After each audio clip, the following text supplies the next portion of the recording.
In this video, I'm going to give you directions on how to write Essay 2. So for the prompt for this essay, you're going to choose between 3 questions to answer. And they are, if all high school students who did not participate in athletics, music, or drama were required to participate in a single activity other than one of those, what should it be? Or what subject or topic should be required in high school but isn't? Or choose one non-academic area for which schools should provide instruction. So the goal of this essay is to get you to enter into a debate a little bit. So this week we're focusing on argumentation and how do you address a debate. So we were talking about debatable thesis sentences, and this is a type of paper where you would give a debatable thesis. So if you need more information for the prompt, you can find that on page 7 in the syllabus. So let's start by brainstorming which one of these 3 options you want to pick. If you're kind of stuck on categories, think of a subject or activity that maybe is related to the workplace, life skills, or hobbies, and think which one you think would be the most useful for students to learn. It could be high school students, or in some of the prompts it could be elementary or middle school students. So depending how you're leaning, choose one of these following prompts and fill it in. All high school students who don't do athletics, music, or drama should be required to do blank because blank. And filling out this because is going to be important later on. So pause the video for a few minutes and maybe work your way through each of these and see which one you like best. So now that you've kind of maybe gone through those sentences, and now you've maybe picked the one you want the most, like the most, focus on the because that you wrote. So for example, in the second option you may have written, a new subject high school students should be required to take is blank because, and you maybe were hinting at a reason there. Now I'd like you to maybe take that reason and add some more to it, or come up with 3 examples that relate to your because statement. All right, so this says reasons or examples that would support this. So your goal for these is to kind of come up with your evidence that proves why these students should be taking this course or taking this activity. So you need to prove why it's important. And one thing to consider when you're coming up with your evidence is your audience. So certain types of readers may find certain evidence or reasons more appealing than others. So think about if you're writing for a school administrator, maybe versus parents versus students, what would they be looking for in your reasons why they should be required to do that activity or to take that class? And just a tip in general about academic writing for all of your classes, you're never writing your paper for your teacher. Your teacher is not your audience. The audience is going to be someone different, maybe your classmates, or in this case, it may be like parents or students, like I was saying.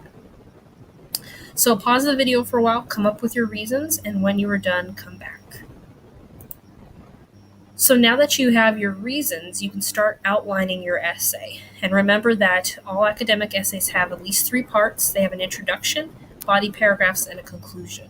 For this paper, I want you to use what's called the 5-paragraph paper, where you have 1 introduction paragraph, 3 body paragraphs, and a conclusion paragraph. So for your introduction paragraph, because we're moving into a more advanced type of paper, there's going to be more information you need to put in your introduction versus what you did for your praise essay. So for essay 2, you need to provide some context for the controversy, or explain what the problem is in the introduction of your paper.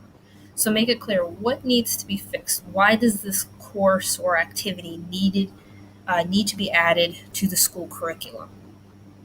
All right, so remember what we learned in Chapter 5 about introduction paragraphs, that they must have a thesis sentence and a plan of development. We're adding to that now. We're going to look at Chapter 4, where we learned that a thesis sentence must be debatable. So in your thesis, for this paper, you must do 3 things. You must give the main idea of the essay, kind of convey or hint at the controversy, and state your response and position to the controversy. okay? And you also, in your introduction, need to provide your plan of development. That doesn't have to be in the thesis sentence, but it does need to be in your introduction. So here's a little template that gives you your thesis and your plan of development together. Students should be required to take blank because blank, blank, blank. And you can give your reasons. So a sample of how that would look would be high school students should be required to take a cooking class because they will learn how to feed themselves, how to save money over eating out all the time, and how to eat more healthily, which is a big concern with the growing obesity rate in America. All right, so we have 3 reasons here, and which is to feed themselves, save money, and eat more healthily. And the controversy is being hinted at here kind of with the word required. All right, this isn't a suggestion, it's a requirement. So right there, it cues me in as a reader. Oh, some people may object to this. Maybe they would say it'd be too expensive for schools to add in these cooking classes. Or maybe it's not as necessary of a life skill in this day and age as it used to be or something. So make sure that you're hinting at the controversy. And just to remember of why it's important to have this plan of development and list out where you're going with your paper is because that's pointing the reader to the next 3 paragraphs in your paper. So in this plan of development, in my first paragraph, I talk about how students would feed themselves. Second, how much money they'll save. And then third, how they would be more healthy. So if you need a little bit more review on writing a debatable thesis sentence, view the video that I have on YouTube called Debatable Thesis. All right, so after the introduction paragraph come 3 body paragraphs, and I recommend that you follow the meal plan, and if you need a reminder of what that is, you can find that on YouTube as well.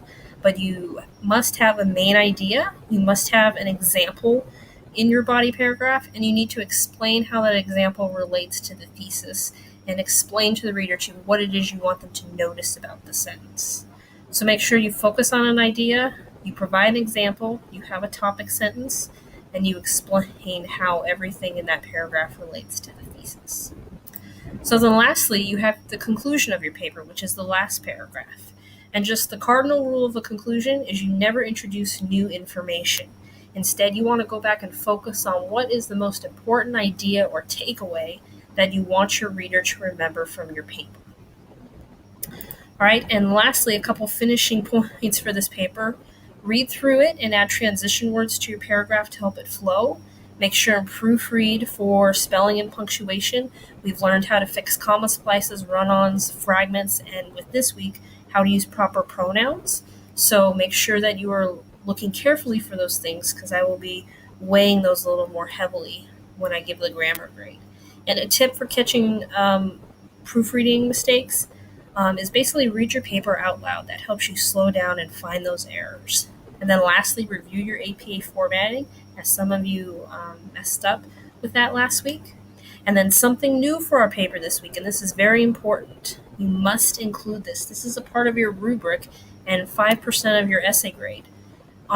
So what I want you to do is on the last page of your paper, on a separate sheet at the very end, explain in 1 or 2 paragraphs who your audience is and the purpose of your argument. So I want you to explain how what you wrote in the body of your paper reflects your understanding of audience and purpose. And this is going to back to understanding what argumentation is. And part of argumentation is understanding who your audience is and why you are writing to them. All right, so that's all I have to say in this video. To get credit for viewing it, send me the code word